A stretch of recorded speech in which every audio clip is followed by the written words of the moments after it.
पाकिस्तान में हर साल हजारों लोग एक छोटी सी गलती की वजह से चेक के मुकदमात में फंसे रहते हैं। लोगों को यह भी नहीं पता होता कि उनकी गलती क्या थी, उन पर मुकदमा किस वजह से दर्ज हो गया। लेकिन आज मैं आपको बताऊंगा कि चंद गलतियां जो कि अगर आपको पता होंगी और आप वो गलती नहीं करेंगे तो आप चेक के मुकदमे में नहीं फंस सकेंगे। सबसे पहले होता है कि कभी भी किसी भी जानने वाले को, चाहे आपका कितना ही इत्मीनान वाला रिश्ता क्यों ना हो, उसे खाली चेक मत दें।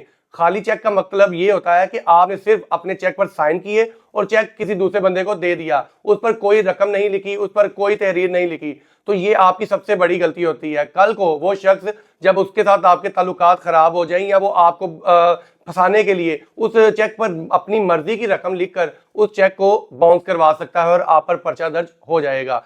दूसरी जो सबसे बड़ी गलती हम करते हैं वो होती है कि जब भी कारोबारी या कर्जा लेने वक्त या कोई भी चीज की खरीदो फरोख्त करते वक्त हम चेक देते हैं, तो लाजमी जब भी आपने चेक देना है तो आपने ये गलती नहीं करनी, आपने हमेशा मुआहिदा तहरीर करना है, कोई ना कोई एग्रीमेंट लिखना है और उसमें ये बताना है कि मैंने ये चेक किस वजह से दिया है, हमारा आपस में क्या रिलेशन था, हमने कारोबारी लेन देन किया है या हमने कर्जा लिया है। इस तरह अगर आप तहरीर कर लेंगे तो कल को अगर कोई भी कानूनी कार्रवाई होने लगती है तो आपके लिए आसानी होगी ये साबित करना कि ये चेक किस लिए इस्तेमाल हुआ था। ये आपकी दूसरी गलती होती है कि आप तहरीर नहीं करते, कोई भी मुआहिदा तहरीर नहीं करते। और तीसरी जो गलती होती है किसी को गारंटी का चेक देना। जब भी आप किसी को गारंटी का चेक देते हैं तो ये लाजमी उस गारंटी का लफ्ज, जमानत का लफ्ज उस चेक के पीछे लाजमी लिखा करें और मुआहिदे में भी लिख लिया करें कि जनाब ये जो चेक है ये मैंने किसी लेन देन के लिए नहीं दे रहा, ये मैं चेक हम आपको सिर्फ और सिर्फ गारंटी के तौर पर दे रहा हूं कि ये बंदा आपके साथ कारोबार कर रहा है तो मैं इसकी गारंटी दे रहा हूं। तो गारंटी का चेक अगर आप देते हैं तो अपने चेक के पीछे लाजमी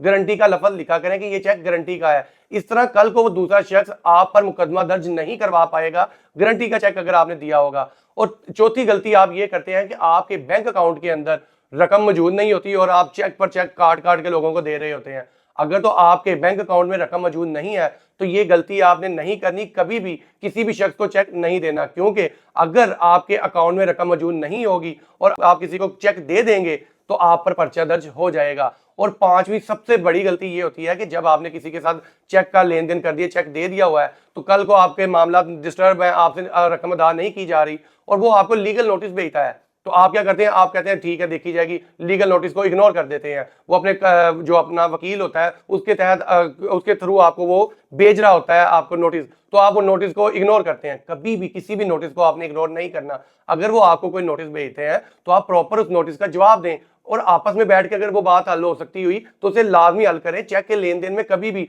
कोताही मत करें, क्योंकि अगर वो आप पर पर्चा दर्ज करवा देता है तो आपको काफी देर के लिए जेल में रहना पड़ेगा और जेल में एक एक दिन बहुत मुश्किल से कटता है। अगर तो आप ये 5 गलतियां नहीं करते तो कोई भी शख्स आपको चेक के पर्चे में नहीं फंसा सकता। लोगों के पास इल्म नहीं होता, मालूमात नहीं होती, इसलिए वो कारोबारी मामलात में और आम जिंदगी में फंस जाते हैं। मेरी हमेशा कोशिश ये होती है कि मैं अपने देखने वालों को हर पहलू से इंफॉर्मेशन दे सकूं।